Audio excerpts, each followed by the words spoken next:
Welcome to Let's Talk Antigonish, the podcast where we sit down with neighbors, experts, and friends to explore the stories, the questions, and the big little issues that shape life in our town, one conversation at a time.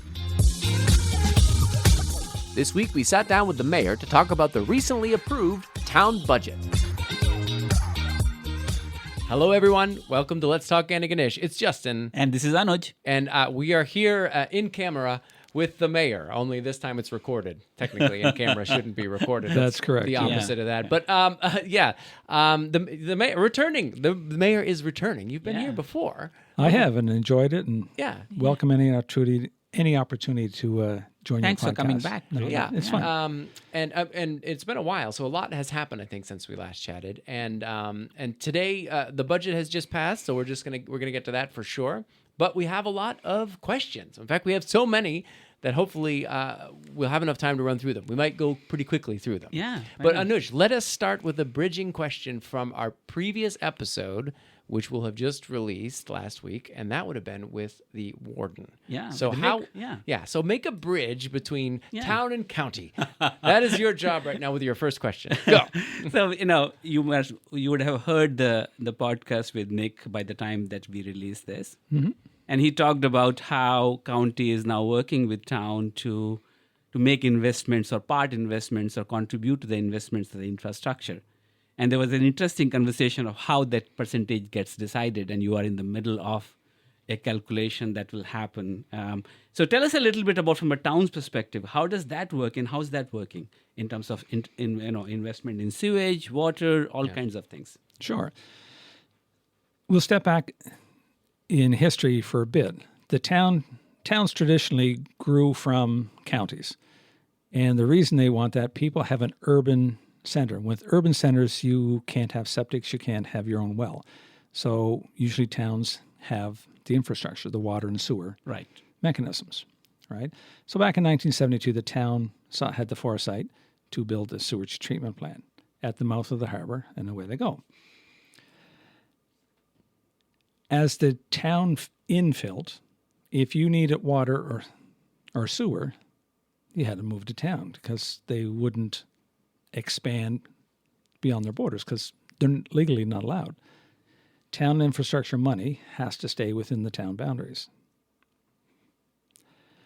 There was an exception to that, I believe, in 2004 when the new junior school was being built.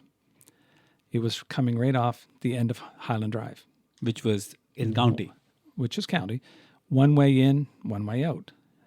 And from an EMO perspective, you don't like that. What is EMO? Emergency management. Okay. You want, that's one of the problems. You don't want a cul-de-sac or something that's just one way in and out. Big problem. Yeah. So the town at that time, we had to get then MLA Angus MacInnis to allow us to donate $70,000 to the construction of, which is now Appleseed Drive, to connect up towards the Department of Highways. It was a field there, but now we had a loop, which was important. And so the precedent was set, and before that, the town did extend, allowed the county to hook on water lines to extend. Now, the last data I have dates back to 2021 or 2022. I'm just going on memory here. But at that time, the county residents consumed 21% more water than town residents. That's overall, yeah. That's not including St. Martha's or StfX. So just from those four entities, if you break them out. So they repeat that. The county residents, like we sell water, so it's metered. Right. And we sell wholesale water to the county. Right. And so they get a discount rate compared to your household. Right. So they get a discounted rate, and they in turn resell it to their residents. So if you measure how much water we're selling to them, and we know how much water we're selling to our town residents, it's all metered. The town residents consume county residents consume 21% more water than town residents. Yeah. That's quite extraordinary. We know, having spoken with the warden, that you've now got these flow meters in place for a few months. So you're going to do a 12-month metering. That's for sewage. That's for sewage, not water. Yeah, the water already has meters. Right. There's metering chambers. Oh, okay. So where are you at with the negotiations? How is this going to work between you and the county with talking about? We've got the data on the water usage, and we've got the data hopefully soon on the sewer. Correct. And where do you go? Well, again, history. In 2007, I was chair of the sewer committee for the town, and we were trying to do a new intermunicipal sewer agreement. We have an existing one, but at that time, there was no interest to get it re-signed. Why is that? It was the old amalgamation versus annexation it was fight. in the height of that. Yeah. That explains why it lapsed. So, but cooler heads had prevailed, and they had been following the terms. And so as the county grew, their sewage bill grew as well. But it maxed out at 1/3, and they haven't paid an increase since. Right. Yeah. Now, you see the growth on Mount Cameron. It's Right. obvious. Yeah. Crockett Clearly, country. they should be paying more. It's grown a lot. Yeah. But I think he was He said quite- that as well. Yeah, he said that, Yeah. I think he was, yeah. So Nick is the new warden, and the new county council, they're very open. Right. And we laid our cards out at the very first joint council meeting. And the second one, we're reasserting it. So we had came up with a document from the town's perspective, what our issues are, what our problems are, and what we're going to be faced with. Right. We're not predicting future, but you can see the trends, Yeah. and if you don't prepare, Yeah, we like- asked that as well, that we should not be calculating based on today. We should be projecting and calculating on Yeah. some of that. Okay. Yeah. So some of the options the county's looking at is they're exploring, do they want to build their own sewer treatment plant? Right. Yeah, you mentioned Yeah, that. he mentioned that. Yeah. Yeah. So our sewer treatment plant maxes out at 1.8 million gallons of water a day. That's what Overall capacity. Yeah. Right now we're over 1.68. So on a rainy day when rainwater enters our lagoons, we are probably exceeding that 1.8. So when you talk about capacity, we were at max.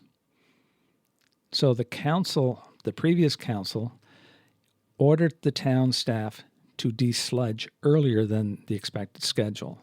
And it makes sense. Right. If you're in a county resident and you have your own septic and you have a family of 20, chances are you're going to have to empty that septic bed out faster than a family of 2. Right. Right? So as more people are flushing into it, we have to empty it more. So when it's full of solids, you have less water that's going to treat. And that was one of the problems that triggered the smell. Yeah, that's right. It's hotter. It has less water, less oxygen, and the bugs that we put in that eat all the biological matter don't work. Yeah. They stop, and then when they die, they emit a smell as well. Yeah. So, but just to bring it back, because I'm looking Yep. at my time, because we've only got a few minutes Sure. per question.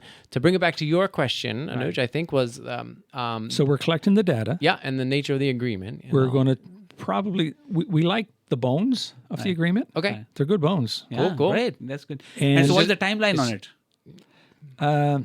I wanted it done last year. but, So but- would you be charging but them retroactively? no, well, That's a question. possibly. That's there's a negotiation Right. tactic as well. They have agreed No, to Nick pay. is a friend as well. So we Oh, are yeah. not thinking it. And he lives in county and I live in town. Yeah, so, yeah. and what I'm telling you and the listeners is not anything different than what I told the Right. joint council table. Right. Right. So they know we deserve.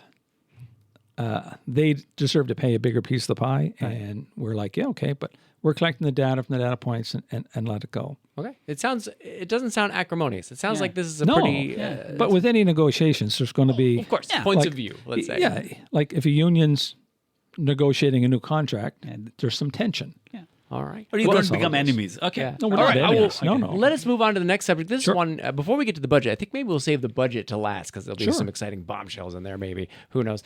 You wanted to talk about the rezoning issue and and the housing. So you had told me about the whole rezoning process that has gone in terms of how much house you can build now on a plot and from quadruplex building and all that. So give us a rundown on what is happening in the housing within the town system and what are you projecting? Give us a bit of that. Well, we actually we predicted growth, and Councillor McClellan came back, and they have the data to support that. The town grew about 6% population-wise. The county grew as well. But 6% in what time frame? I think in 2022, 2023, Gotcha. around Got that it. time period. Yeah. Or maybe that was the base and they saw it. But the county grew as well. But it's interesting where they grew. The net. Mount Cameron, probably, right? Mount Cameron grew, so the fringe really grew. Yeah, but we are some of trying the to rename outlying fringe, areas though. have decreased. But Anuj is trying to call it the donut. You've probably donut. heard this Nah, before. Or a ring, or the because fringe somehow feels fringe, is outside. Okay. So go He's ahead. trying to find a more encompassing term. Yeah, but The circumference of the town. How's that? okay. That sounds very technical. Anyway, so yes, anyway. So Sorry, the That's my growth math is background. So the growth is in a couple spots, in other words. Yes, yeah. People tend to be urban. Right. Urban because you can get an apartment. You can get walking to your amenities. If you live out in the county, like you need a car. So if money is an issue and you don't have a car, you have no choice but to move into the urban core. The trade-off is that the rents tend to be a little higher. So the federal government recognized that, and they gave what's called a half funding, the Housing Accelerator Fund. Right. So the town jumped at the money, but then the but came later. It's like you have to create 50 or 60 new housing units. Oh, well, how do you do that? Our town really has no empty lots. So the way to do it is to take a family home down on Highland Drive, you tear that down and you build 10 units. So in order to make these things fit on small residential lots, you have to rezone sections of the town to allow that. So just to recap, so to get the accelerator fund money, which is a beautiful chunk of money, How much is that? It's up to $10 million. So to get $10 million in an accelerator fund, you have to rezone to get more houses built because you simply don't have the capacity to build that many houses on the existing lots. But how do you use that 10 million? What do you use it for? Well, so we don't build homes, Right. but we build the infrastructure to support the new homes. Got you. So we use some of the Housing Accelerator Fund, for instance, to our new wells that we're sourcing, new water wells. Those new water wells can produce up to 50% of our present water supply. So think of climate change. Think of how rivers are drying up. So just to kind of ground back source up. water is better. Go ahead. So back up. So 10 million is essentially yours to spend in the infrastructure that you want to build. No, there's Some conditions. steadfast rules, lots Right. of conditions, but Gotcha. it's on condition that you can support it by providing 50 new units. The county has more money. So we, together, town and county, we hired a Housing Accelerator Fund coordinator, I see.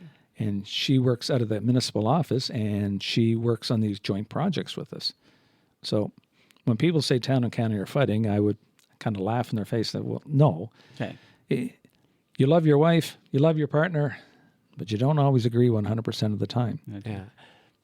So that explains the So we are- rezoning situation. That's why rezoning is Yeah. happening. So And so how many houses are we likely to build in town as a result? we're looking at more, instead of houses, more multi like denser buildings. So, Is there an example of one that exists that you're trying to emulate that you can think of?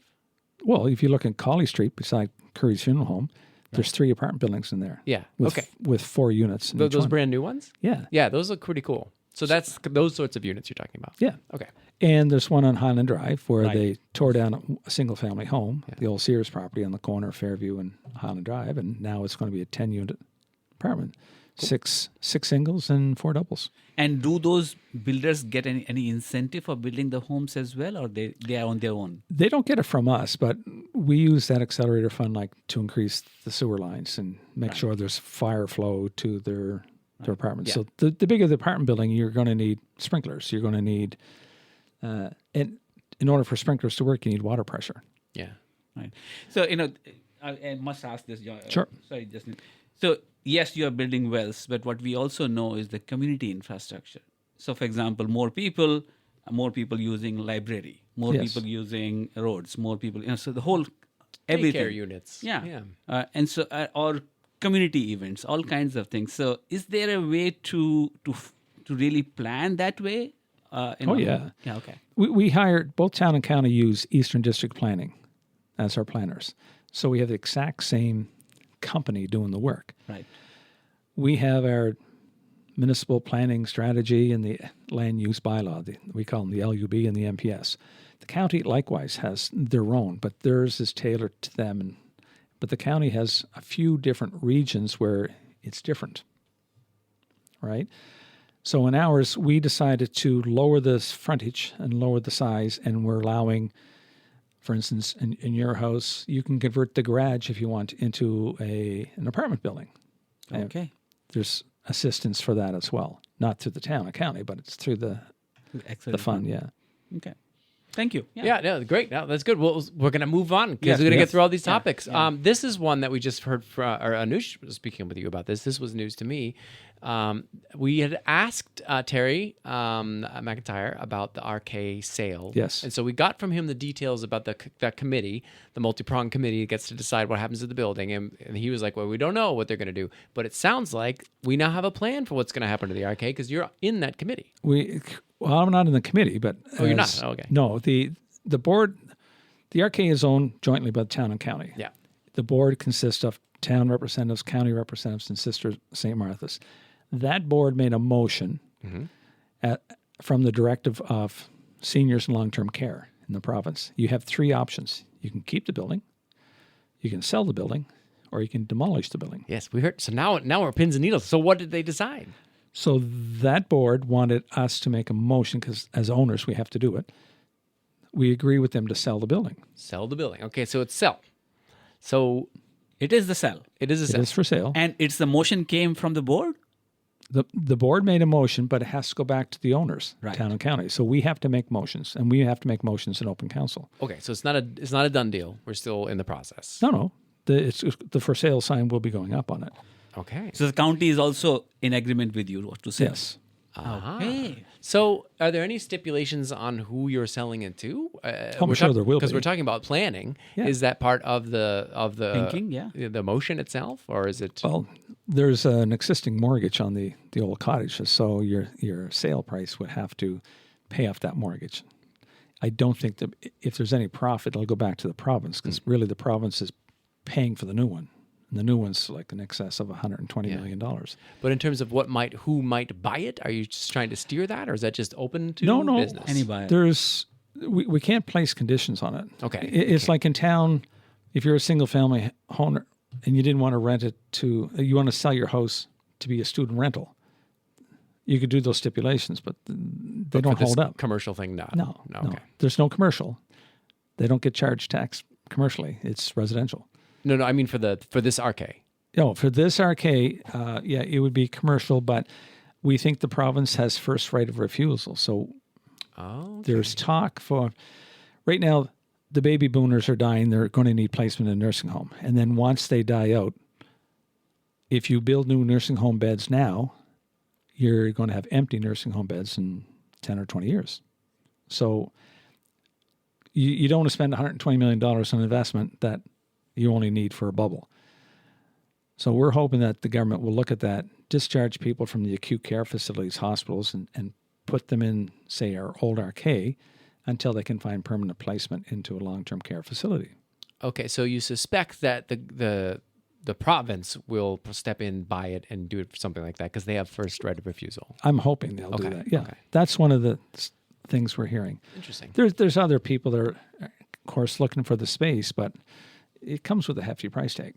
Yeah, and it's set up in a very specific way so that, obviously for long-term care, so you can't easily turn it into something else. No, and demolition costs they could be, you don't know what you're going to bump into. Yeah, and I heard, if I'm remembering correctly, conversion as well, like if you were to go and change a lot of it, you have an asbestos issue or other specialty Yeah, construction any problems? building built in the 50s and 60s likely has asbestos floor tile, Yes. asbestos in the wall. So it's hard to just quickly turn it into something else. Yeah, it's... Okay. I guess there were lots of eyes on that space as soon as that came up that they're moving, and there are lots of people who were saying, "Oh, we can use it." A We lot can of use it." people, yeah. And so it's kind of a now the decision is made that Yeah, it's going for sale. So we'll see what happens. Yeah. So stay tuned. And the proceeds will go to town and county. Is that No. No. It goes back to the province. Ah. Because although we own the corporation owns the facility, any profit I think would be absorbed by the 120 million offset. They're building ours a new one, so Yeah. we'll gladly give them anything from the old one.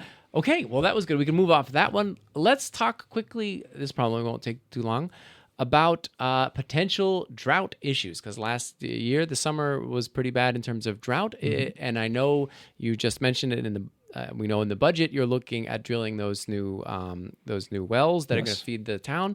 But where are we with this upcoming summer in terms of preparing for another potential drought season? The town residents really, and I should extend that to the county residents that are on our water systems too, really learned how to conserve water. We noticed that when we did the budget last night because our sale of water has dropped. Some of that could be attributed to, well, if you don't have water to drink, then you can't sell it, right? Placed on the drought. But even in the winter, people are still hanging on to, like, how can we conserve water? They realize water is a good commodity and it's going to be huge. So province-wide, there was droughts. There were some municipalities that were passing out water because people had zero water in their homes. That's true. The county did, for Yeah, example. county, for example, yeah. Yeah, and even if you look at our neighbors in New Glasgow and Stellarton, they had water. New Glasgow is a good source of water. Stellarton was running on restrictions, and I believe there was another municipality up there, maybe Trenton. Might have had some issues as well. And the town was running on restrictions, but did not run out of water, right? Yes, I mean, correct. that's Yeah. so. Yeah. The river was recharging, but not at the rate enough to pull us out. So even when we had a big rainstorm, it took us up, but not to that level. So you got to remember the water plant, the reservoir, we added, I think, 8 or 10 feet to the wall to raise the level. And so we have way more water now. So when we hit that marker that we have to go in water restrictions, not mandatory, but voluntary water restrictions, that's the height of the old water dam. Mm-hmm. So we still have water, a fair but amount. not. So you're not expecting anything to change in that sense, other than people are going to be even better at conserving water. Yeah, like even our budget last night, we are subsidizing people who want to buy rain barrels. Yes, talk about that. Yeah. I mean, that's in the budget. But 2,500. 2,000. That's not Yeah, what is the budget line there for rain barrels? What is that program? So you go out and you buy your rain barrel, you bring us your receipt, and we can give you a subsidy back Okay. because we know you're conserving water. That's amazing. So, do you know the maths of it? How much do you get back? Anyway, sorry. Sorry to put it. I didn't bring my sheet, but Okay, that's okay. But so essentially, if I go to It'll Canadian be on Tire, our town website. yeah, so I go to Canadian Tire, get a rain barrel, I've got a receipt, I come to the town, and then I say, hey, I spent $119. You can get some cash back. As long as you live in town. Yeah. As long as you live in town, exactly, Yeah. which I do not. So For those are town residents, hypothetical. Yeah. You can buy it from me. Well, I've got plenty of rain barrels in the county. Just don't give your receipt to Anuj. No, I'm not giving him any money or asking any money from him. I've Then learned my don't come for lesson. shower to my home then in the summer. Seriously.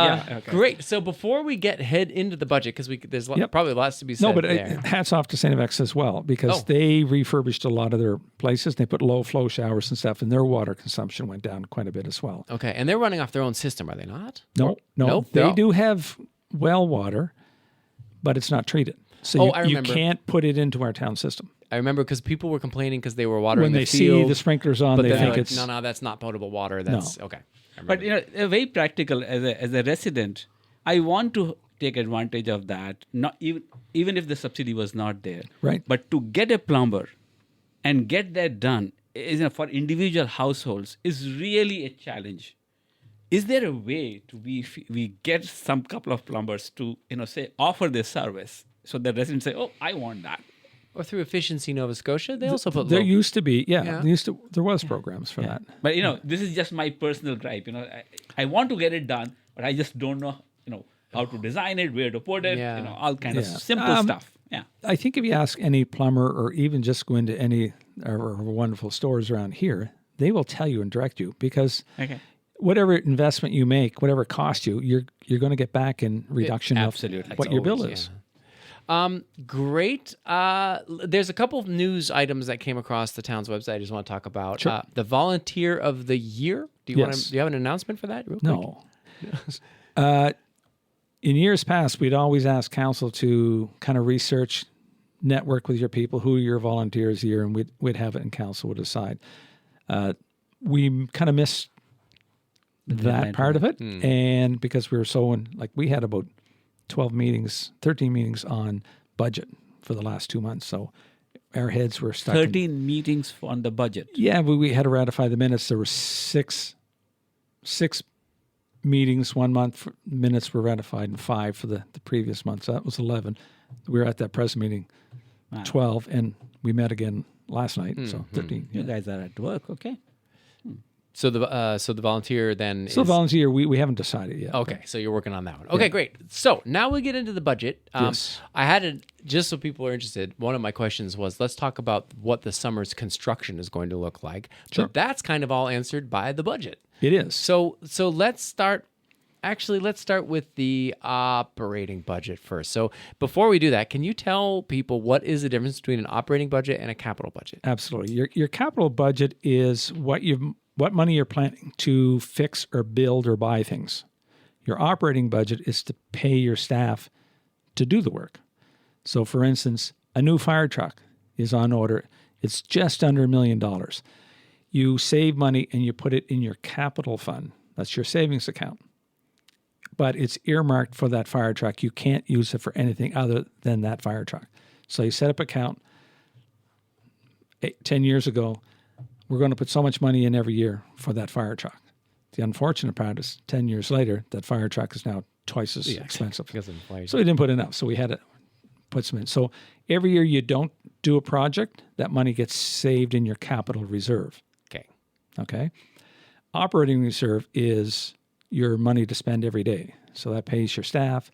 You can use your operating to buy a truck, but typically you want to buy your things through capital. So depending on where you have access. So at the end of the year, every company either makes a profit or loss. A municipality has to provide a balanced budget. So fixing a road or putting salt, Yes. that's also operating budget, isn't it? It's just not staff. The staffing component would be operating budget. Planning to pave it would be your capital budget. No, so I'm saying just fixing or putting salt it's on the operation. road. Yeah. It's operation. Salt is operating, Yeah, but it's not paving just the is... staff. Yeah. So let's take a look at the capital then, because it says the budget was approved of $19.5 million Yep. for the upcoming year. And listed in that is this fire truck that you're talking about. Yep. So that's cool. And also $5.4 million to upgrade the sewer treatment plant. So what's Yes. going on there? We kind of talked about this before. In 2024, the town stunk. I mean, I'm sure Anuj even smelled this far away. So you would be living, a mile away from as a bird would fly Easy. up a hill. Yeah. So imagine if you were living closer. Right. It would be just constant. It just gave you headaches and just That was not pretty for sure. No, Yeah. it was not. Yeah. So we had an engineering study that said we needed to cool the water down. We needed more oxygenated water. So we bought a new blower. We put more aerators inside the plant to bubble it. We also bought a screening device, and it's manufactured in Germany and be shipped over. And we just put the tender out, I think 2 or 3 days ago, to get an RFP out to build the building that will house the screening. So people tend to flush things that they shouldn't. As Councillor Sullivan always says, it's only the 3 Ps should be in there. Mm-hmm. The paper and the other 2, right? Anything else plugs up the aerators, gums it up, then the air can't blow, and then it fouls up the plant. So the screening thing, everything that gets pumped, remember the sewer plant is higher than our sewer pipes, so we have to pump it up. And you pump it up into the screening device, and there's 2 of them, and all the solids get filtered out and then gets trucked away later. And then you're getting just the organic materials and the liquid. And that goes right in the plant. And it doesn't gum up our mechanism, our devices. So most of that money is to it's not expanding the size, it's fixing that efficiency and the filtering and the aeration and all that. So 5.4 million for that mostly, or is there extra stuff happening? There's there? extra stuff too. There's no bypass in our present plant. And what I mean by bypass, when a rain event happens, your sewer lines typically are dry. When you flush a toilet, the water goes in. But if you think of your house, your sewer pipes are empty. Your water pipes are always full. Town system is the same, but because it's in the ground and it's not, there's a lot of leakage, so infiltration of groundwater goes in. So we get, during the heavy rain, we get more water entering our sewer treatment plant. So we can have a bypass that will not go through the plant, but it gets bypassed the water and that can go out. Okay, so it increases So there's a lot of infrastructure upgrade. Okay, that's well, happening. and that should fix the smell problem. We're hoping. Well, Fingers we're crossed. hoping, fingers crossed. And here's where the town and county are getting along. The county contributed $900,000 towards that Which project. is, he said 33% of the total, or 50% of the total. One cost. third, yeah. That's And we fantastic. put 1.8. Okay, So we had it from our capital budget 1.8, county capital 900. all right. And if the meter says that they are using more, then that budget in the future may go up. Yeah, it'll switch. The ratios will switch. Cool. Well, here's another cool item, Sure. and this was I think something that we learned after the traffic congestion issue, which was access to the hospital. And so it looks like, and you can talk all about this. I feel like this is one of your pet projects. Yeah, let's say it is. You've approved planning for a potential new street connecting the Cloverville Road to Highway 337. Correct. Explain that. The Sisters of St. Martha's built the hospital. So they built it in their front lawn from their mother house. So they own the land and behind. We have to respect the sisters' wishes, and they don't want to have a road going through their property. Yeah. So we're going to try to join from the existing driveway off the St. Martha's Yeah. across the back of their field, across over to Cloverville Road. The advantage of that, Cloverville Road is a nice big bridge over the river that is, to my knowledge, and I live down there, has never flooded. There's always flowing Right. traffic. Yes. Even the last huge flood that we had 3 years ago in November didn't impact. The fire trucks were up in the road, but the trailer park below it was flooded. Yeah. So we put $500,000, $500,000, $500,000, to do the survey work, the land expropriation, because people own that land, and we're going to have to get access to it. Off 'em, yeah. Yeah. There could be some resistance from landowners, rightfully so. I mean, if we're going to go in and take a part of your land, you want to be compensated fairly for it. So there's negotiation, there's legal fees, there's deed search. And unfortunately, it can't happen as quick as I want, Yes. right? I'm a very impatient mayor. I want things to happen quickly. Like that sewer plant I felt should have happened a year ago. But So this road, is this a permanent road people are using, or Yes. is this emergency only? no. It's a permanent road. Permanent road. Okay. Permanent road. So yeah, paint it for us. Where exactly is again? Where does it enter the 337? Or right at the hospital Cloverville? entrance right now. Yeah, Cloverville. I mean, Where the old dairy used to be, it's now Brophy Trucking. Right. yes. So we'll be coming up through there. There's a big hill there, so we have to, and you're going to need a bridge type device. It could be those solid culverts that they use. Right. It could be one of those. So this project precasts. is approved and financed right now.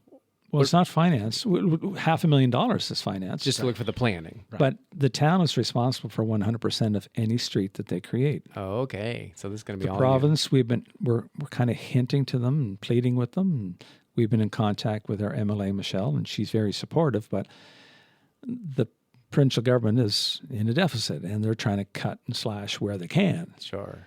So here is I was going to ask this later, but maybe I think it's the appropriate time right now. So our Prime Minister Carney has announced, $50 billion to build Canada and a large part of its infrastructure. Is that something part of your on the radar screen? Is that not just this, but building infrastructure? I'm on a speed dial with our MP, Jaime Batiste, as you yeah, talk- why not? To talk about this. In specific- fact, he's going This to come particular for. one. Jaime is coming. Yeah. Yep. He's very supportive. And this, when you think of an MP, when they give out money to projects in different areas, like he's probably geographically one of the biggest land masses for an MP in Canada. Right. Well, excluding the north. Like, Right. Yeah. Right. okay. People from Inverness would travel to Antigonish to see the specialist at the St. Martha's Regional Hospital, leave an hour early to arrive a half hour late due to the construction jams. Yeah. So whatever money he can give us for this alternative route, it helps people in Inverness. It helps people in Richmond County, town of Port Hawkesbury, town of Mulgrave, Canso. It's a no-brainer for us. So he's Guysborough. trying to sell that at the federal level to see if he can get some funds from Yeah. there. So our former MP, Sean Fraser, has closer ties with the Premier, or with the Prime Minister, and we even knocked on his door. Sure. Yeah. He knows the area. Yeah. So this is already on your radar screen then. Okay. Oh, absolutely. And I reached out to every mayor and warden that serves the tri-counties here, and they call themselves the tri-counties in town, and Antigonish and Guysborough, St. Mary's. Every one of them has written a letter to our local MLA or to their MLA and to Jaime Batiste. And even we have District of St. Mary's writing to MP Sean Fraser. Yeah. So we're trying to hit as many people, and all the letters were very supportive. They see the need, they support the need, and so if you're sitting there as an MLA and you get 5 letters of support, From a 6 bunch of letters, mayors, yeah. And from an emergency management perspective, like that choke point right there is potentially deadly. So Absolutely. getting people out of the RK or of the hospital over a different road is vital. So I imagine you can get a bunch of letters from emergency management people through all the counties and all the I municipalities. think the hospital authority, the health authority, recognize that. So, and they can put pressure on the funding people at the government level. But as well. these are exactly the kind of things this large fund is built for. Yeah. The stated objective of this Build Canada Fund So is to build. I think we have an application in. Okay, you already have it. Yeah. Nice. Okay. We're not dragging our heels in this. Like I said, I wanted the sewer plant done last year. Yeah, I want this road done this year. And impatient mayors, that's helpful. So, as Antigonisher, can I ask, what is the bottom line that we are asking for this fund to fund our town and county? Do you have sense? The bare bones minimum dirt road, Right. the initial estimate came in at $3.5 million. 38 points? 3.5. Okay, 3.5 The, is for this. the full meal That's deal with asphalt, curb and gutter, Got it. sidewalk. Like when you build sidewalks now, you build them to a new standard, like a bike lane. Yeah. But that's not Slash even a sign. drop in $50 billion. It's over 15 million. over 50. And it'd be great if the 1.5. if you did not have to foot that bill all by yourselves. That Well, would be really, we can't afford it. yeah. Exactly. We don't have the means to build a $15 million road. All right. Well, fingers crossed. That's great. But- The name, if it's catchy, Sister St. Martha's you saw it, they may remove their name from the hospital.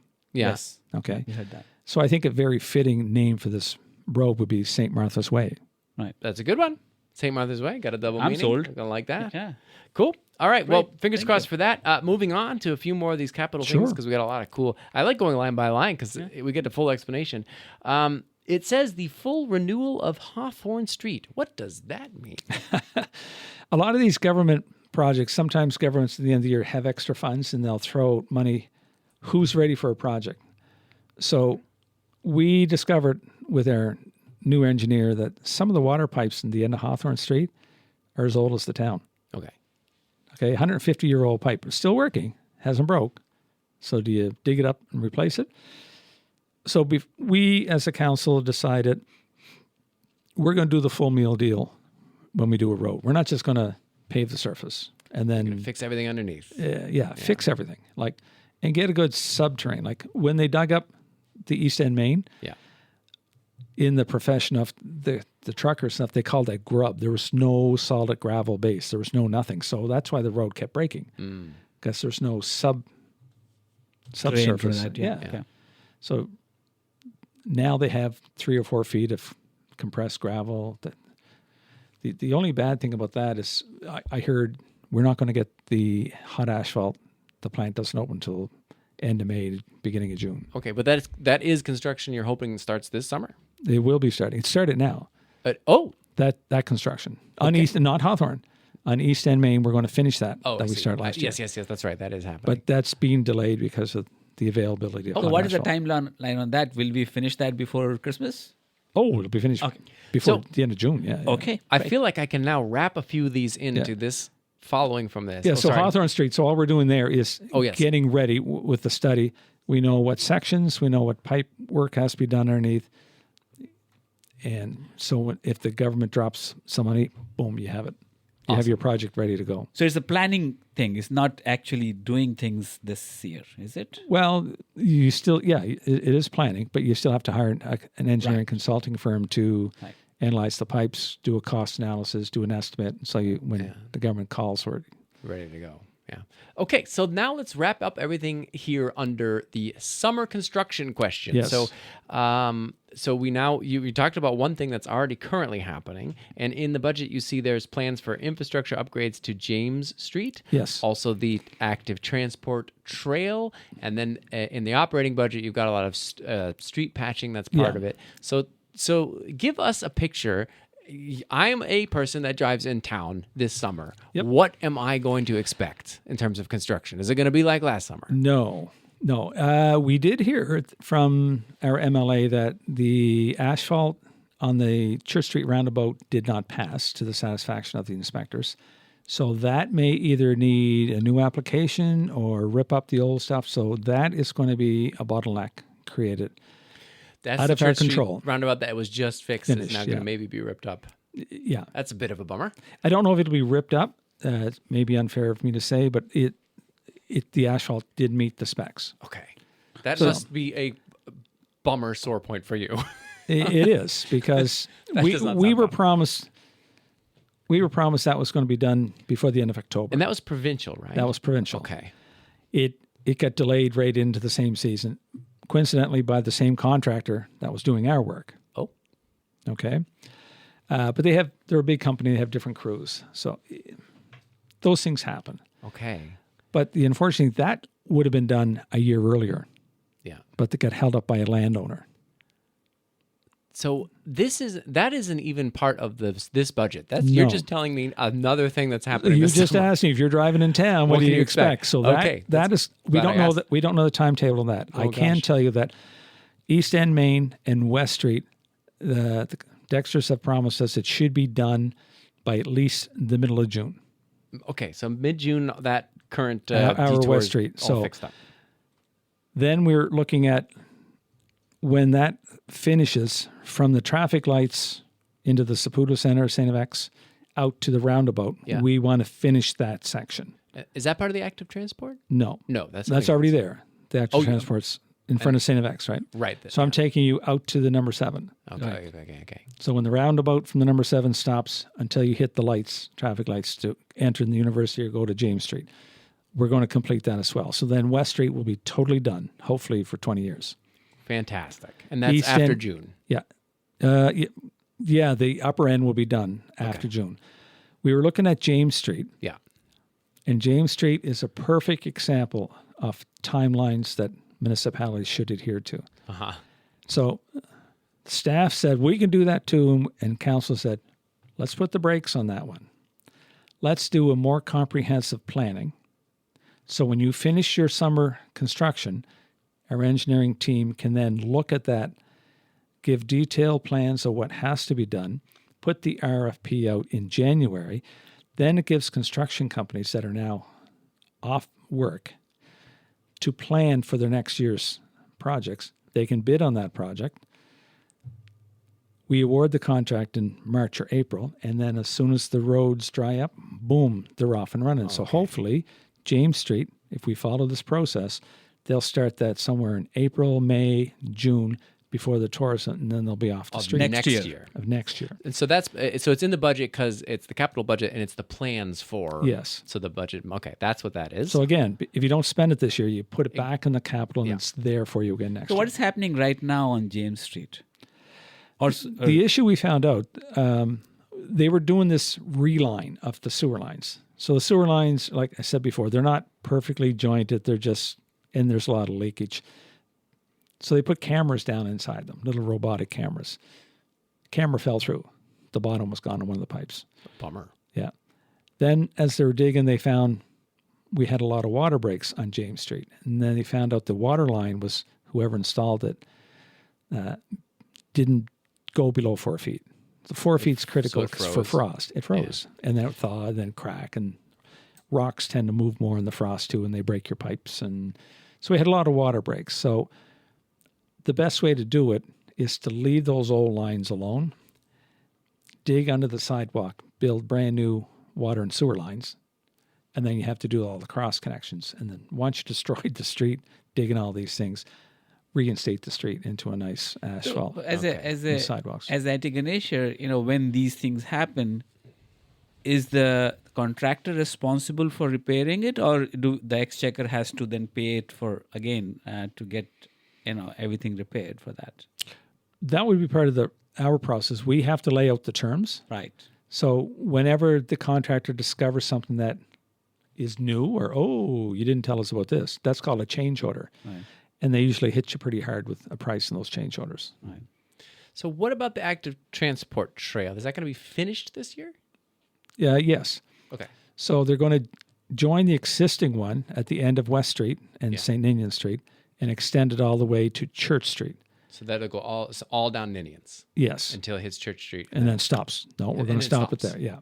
Okay. And wasn't it supposed to go over through Columbus Field and all that? It is. You know Columbus Field floods, right?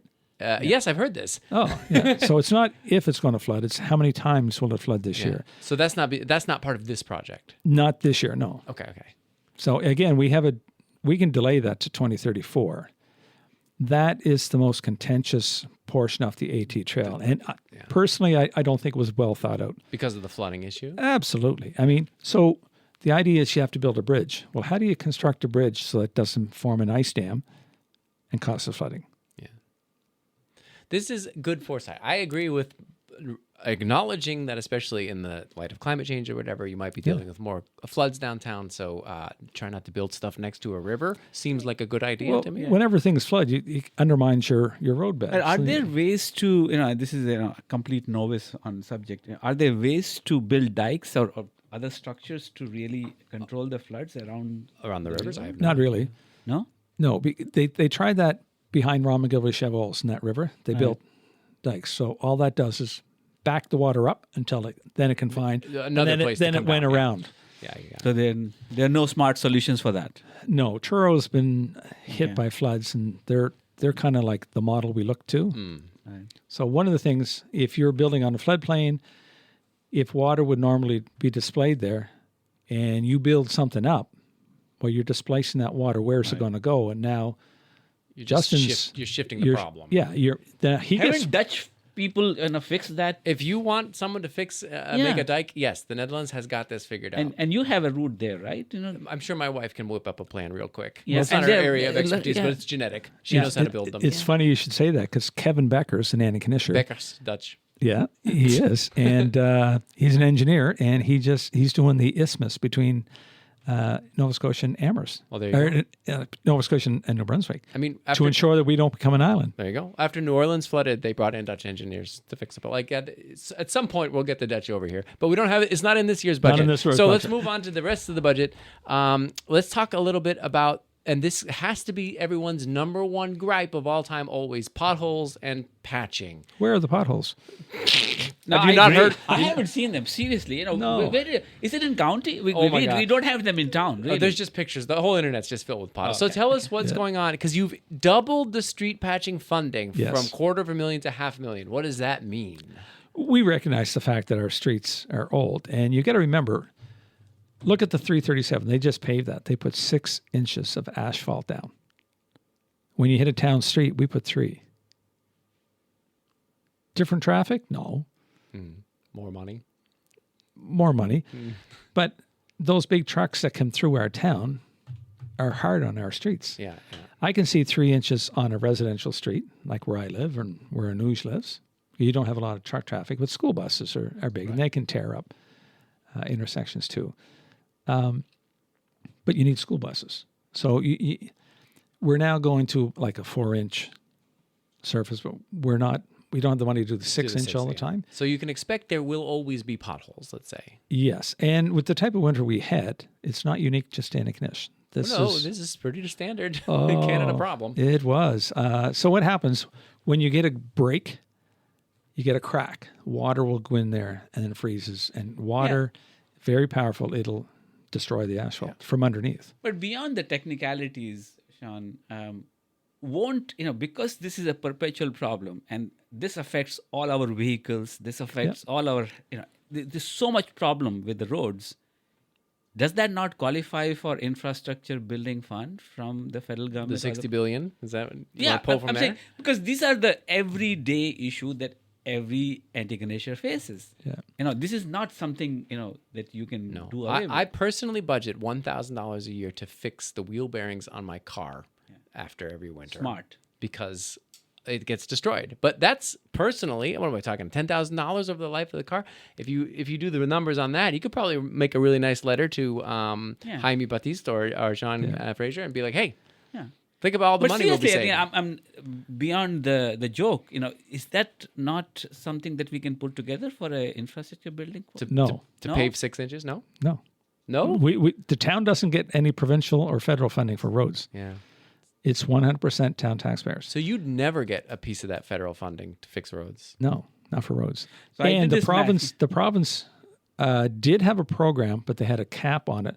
So any town road that was identified as a trunk. So, for instance, when you come in the 337 or the 245 from North Grant, you enter on Hawthorne Street or you enter on Main Street. Those are considered trunk roads because there's more traffic to get to point A to point B. We could get up to 50% of just the pavement funding for that. Right. Just Here's a fun fact. Yeah. So no curb, no gutter, no under.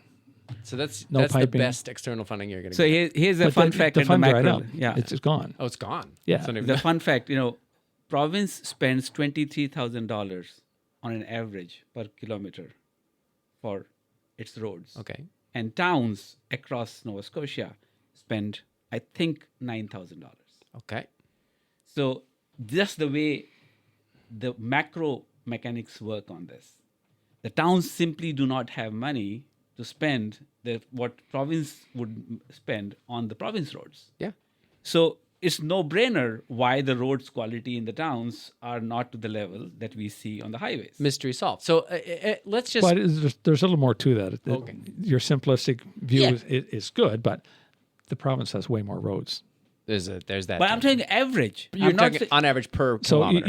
you look at the town. Right. We have more kilometers of sidewalk than our neighboring municipality, county of Antigonish, has roads. Interesting. But some of the roads they have different classifications. Right. What road do you live on, Justin? Pleasant Valley, but not the paved part. Oh, okay. So when you need a snowplow, who plows it? My driveway or the road. That I believe is federal or is provincial. Provincial, yeah. Yes, that's correct. So your road, I pay provincial taxes Yeah. to help pay to your road gets graded. Could you and- pay more because I feel like it needs to be plowed Yeah. more? I think so. you Yeah, know we'll what? consider. That's a fair question. I would happily pay more to help yours. Are you going to pay for town roads that you use? I would play yes to fix those potholes. No, Yeah. Now we're into that no. municipal service agreement that the town and county are Let's say, negotiating. because I agree, like if we went to 6 inches, this Yes. obviously is not going, this is a hypothetical. Yep. 6 inches, you pave everything and you have to fix the sidewalks and blah, blah, blah, all of this stuff. How much would that cost for the town? Have you put that out there? Oh yeah, What was we haven't put it out, but to give you from the bridge by Tim Hortons to the East End Main Yeah. to the edge of where the county begins, Okay. 5.4 million 5.4 million just to pave. to do the structure underneath and the sidewalk. Oh, it's just that one road. Yeah, 5.4 million, and the county gave us 100,000. Yeah, So it's a simple. So Hawthorne Street was probably one of our longest streets. yeah. That would be anywhere from $5 to $10 million. So to pave everything, you're talking hundreds of millions of dollars. Yes. Essentially. And there's simply, I cannot imagine a scenario that the town would ever possibly begin to budget for that. Is that No, you can't. So patching is the way. yeah. It's a temporary thing. When you talk about residential streets, you can get away with the thinner and it's flatter, and they tend to last 25, 30 years. So we have a map with the age of each road and the expected replacement. Realistically, if your road and infrastructure should be a 50-year turnaround, you should be putting 2% a year away for future Yeah, capital. I understand. But But I it's- think I know It's expensive. It's getting too technical as a resident for me as an Antigonisher. I want those roads to be fixed. Yeah, you'd have to increase your taxes by a huge I don't amount, know. right? Essentially. We did that last or year. you make me the minister and I will allocate that infrastructure budget. But it to doesn't those sound like roads. there's money to be made from the federal government's not I going to step know, in. I Yeah. know. The That's roads problem. are, like I said, 100% of town streets in every town in the province. Okay, so all right, so but you have allocated more for patching, and that should make Yes. our lives better. A Twice little as better. much. It's Well, twice as much money. Twice as You good. would think we're doubling the budget. Maybe we can double the amount of patchwork, but unfortunately, with the price of gas, and by the way, it just went up again today. It's going up tomorrow. It's another 6 cents. So the federal government reduced it. How much? 6 or Oh, 7, right, because they put in that stop. They stopped the excise tax. Yeah. And I worry about that as well because that excise tax, we call it the gas tax money. Yeah. The federal government collects that and brings it back to municipalities. So if they're not collecting it, does that mean we're going to get less next year? Great. Ah. So does that mean you're investing all in EV charging stations and EV cars? No, because your carbon footprint on an EV car is Oh, I just mean price bigger. of gas. I don't care about carbon. Nobody cares about carbon at this point. It seems like. Well- I just don't want to have to pay $120 to fill up my car. well, I mean, the EV, I mean, as if you're driving and burning gas, you were paying a hospital tax and you're paying road tax on that. Now the provincial government recognized that with EVs and say we're going to hit you every time when you register your car. You're going to have to $500 pay. a year. We're gonna. Pay. I want to pivot a little bit. Sorry, yeah, I could go Yeah, down EV, yeah. but we're running out of time. So we're almost an hour into this, so we should probably wrap it Yeah. up. So you pivot, and then we'll finish up and Sure. see if we've missed anything. Go ahead. And I think we did talk to Doug about, how does the governance system function, and he did a wonderful explanation of that. Tell us, how you're feeling like as a mayor. How is the council functioning? How is the relationship with county? You have already covered that. How's the staff relationship? How does that function, and how is that functioning right now? What should Antigonish know about it? Okay, great question, because the misconception out there is that I as mayor and councillors have way more power to direct staff, and that is wrong. We cannot direct staff. There's a Municipal Government Act that is our rule book. The town only exists by the right of the province allowing us to exist through this Municipal Government Act. In there, they spell out the roles of a CAO, the Chief Administrative Officer, Which is Randy. Randy Delory. Yeah. So council has one staff, Randy Delory. I cannot pick up the phone, call the engineering department, say, there's a pothole over here in Colley Street. I want you guys to go fix that. The perception of public out there is that, yeah, you're the mayor, just make it happen. Well, I can't. But Randy can. Randy can. Okay. So Randy directs staff. We don't. So we try to get creative because we're responsive to the requests and needs of citizens. And this is not just our council, it's all councils right across the province. We get creative and we'll send an email to Randy, CC the engineer, and say, while driving, I noticed this large pothole and people, it potentially could be a hazard. Would you be able to have someone look at it? That's sort of the extent of it. Indirect stuff. Sometimes we want things to happen faster. But when that happens, we get told we're into operations.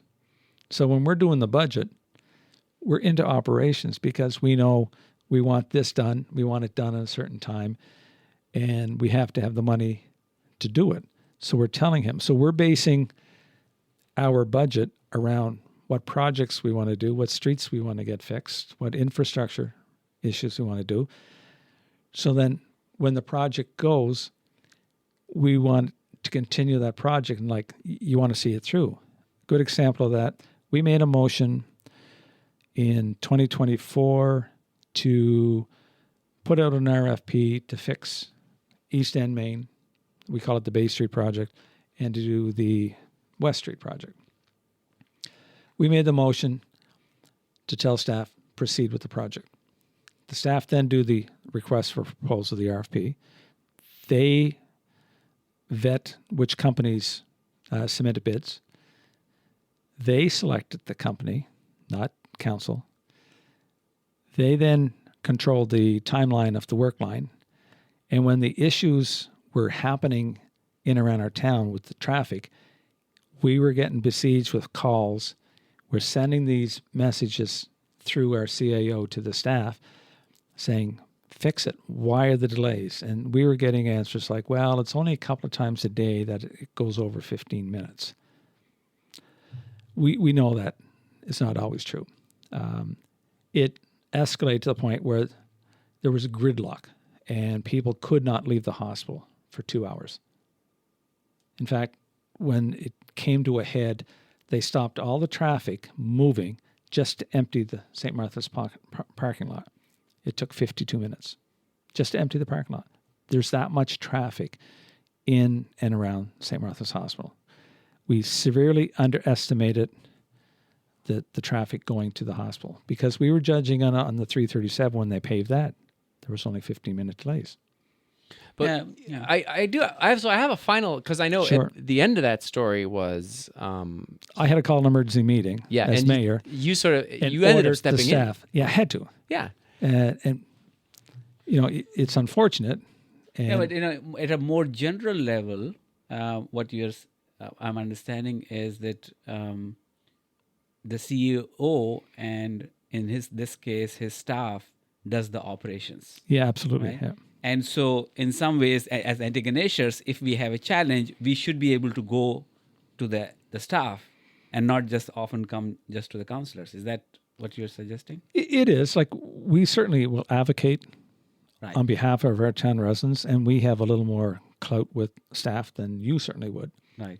But if we get collectively 4 or 5 people on one street saying this is problematic, you have to take it to Understood. their attention and say, So they this are in is a charge problem. of the operations. Yeah. I'd say for most people, including us, it's a bit of a confusing relationship. And it seems like for you as well, like it's not always clear when you should be doing something or not with the relationship with the CAO. Right. And that's probably going to remain that way. So that leads me into the next question, Sure. which is part of the budget you have allocated money for a strategic communication review and plan.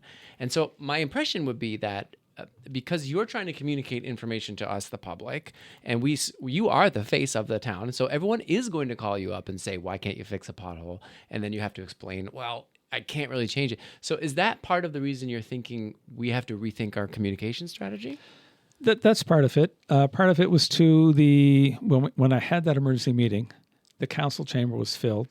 Paul Curry did a great job sending out an email to all the businesses. Paul Curry is the president for the Chambers of Commerce. Correct. Okay, Yes, yeah. I should have started with that. No, Thank you. it's okay. Thank you, Yeah. Anuj. And they did a great job. So our thing was to listen, and what we learned from that is that we were not great at telling people. Like Tim Hortons was at the meeting, and he was there for the debrief, and Chuck was a great guy. He said the contractor would knock on his door and say, "Okay, we're shutting your driveway down for the next 2 hours." He said, "No, you're not. Like, I got to plan this better. Like, you got to give me more notice." So he has staff hired. He has product made that now he can't sell. And he's paying staff, and there's no customers coming through because they can't get in. That, to me, is poor. Yeah, so Poor something planning. broke down with communication. Absolutely. So Absolutely. that was the impetus, that the spark to Yes. change the strategy. So what are you expecting will come out of this review, and what would you hope to see in a better communication strategy? I would ideally like to see our CAO tell us what he did for this week on every Friday. Tell us what he did for this week, and then tell us what he's planning to do next week. So you And are that in the repeats. loop at all times. Because you're the spokesperson. Council and I. Council, yeah. Yeah. So we have to know. The worst thing, and it has happened, is someone comes on the street, "Hey, this is going to happen." You're like, "I don't know." You've never heard that. Yeah. So it makes us look incompetent. It makes us look like we're in the dark, and it's infuriating. Okay, Like, so- I don't know if it's better to say you don't know, or is it better to say that is a problem, we're working on it. Like, Yeah. So the nature then of this review seems to be just clarifying the relationship of the communication strategy within between the CAO and the council, and then the council and the public. It's sort of the whole Absolutely, package yeah. deal. So whenever we have projects, we just did the budget, and we're going to do a communications person for that project. So through the duration of the summer, so there'll be constant communications to the businesses, constant communication to the residents that are affected, and not only our locals. We have to communicate to Inverness and to Richmond and to Guysborough. People coming into the So hospital. they are coming in, they are informed. there's going to be lineups. Like, you think last summer, because of the East End Main, they were lined up on St. Andrew Street out past the Beach Hill turnoff. That's right, just to get to yeah. Like, that's incredible when you think of it. So this is great. I feel like this is a good plan. We should be wrapping up. We've been at it for a long time. So I'll give you, Sean, the last word. Is there anything we haven't talked about or something, a message you want to give to people of something they should know that we haven't mentioned yet?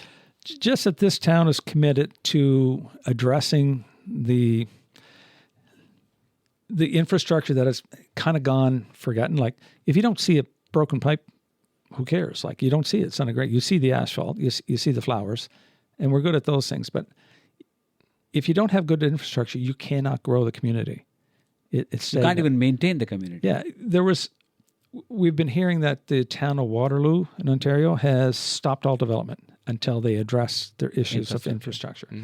Because it can't support it. Without water and sewer, you have nothing. Without roads, you can't get to point A to point B. Those are three things: water, sewage, and So when we ran, and my campaign promise was very similar to the most candidates, is we have to provide those core services. You have to be able to transport. You have to be able to have your water, and you have wastewater. We're looking at that. New source wells coming, so we'll have an ample supply of water. We're fixing the sewer plant. Hopefully, it'll increase the capacity. We're working closely with our county neighbors to ensure that we are both collectively working for the citizens of Antigonish in a collective and progressive manner. There you go. I mean, that's the impression we had from the warden as well. Yeah. So, like, you're both on the same page. Yeah. Looking forward to the spring and summer. Oh, absolutely. We have a joint council meeting coming up in June as well. So fantastic. Great. We're preparing for that. Amazing. Well, we'll call it there then. I mean, there's more we can talk about, but we'll just have you back because there's going to be updates. There's always updates. Thanks for coming. Yeah, this is wonderful. Podcasts like this gets the word out to the community. And how many downloads did we have last one? The very last episode, or the one with Sean? No, with the on our case, with Jerry. A lot. Well, the thing is, we get downloads of the actual physical file, but then you also have people who read the thing in Facebook. Exactly. And so many thousands, 3,000 Oh, people excellent. are like read that one. We are amazed, how many people seem to be listening to us. Well, so it is a good way for you to keep get the up word the good out. work, guys. Maybe we're part of your communication strategy. Well, really, without a local paper, now that we have the Antigonish Gospel Journal, that helps. That does. But it's still small. People, it is. But people, this is instant. Like, people can hear this and share it, and it's more long form. You can spend a lot longer explaining something than you would just one soundbite in a newspaper article. When you go to the radio, you got to think. The old joke is the mother writes a letter home to her son. I don't have time to write you a short letter, so I'm going to write you a long one. Exactly. So that's it. Well, now you can talk more freely on this. So, and we're happy to have you back and talk some more. I'd be happy to come back. Thank you very much. Well, thanks so much. Bye-bye. Okay, bye. Thank you for listening to Let's Talk Antigonish.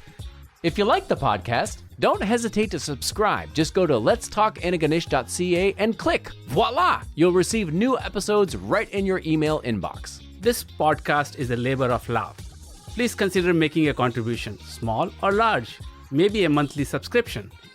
A thank you to all of our supporters and subscribers, especially our paid subscribers through the Substack. You are really helping us to keep this podcast going, and we look forward to expanding it in the future. Let's talk, Antigonish.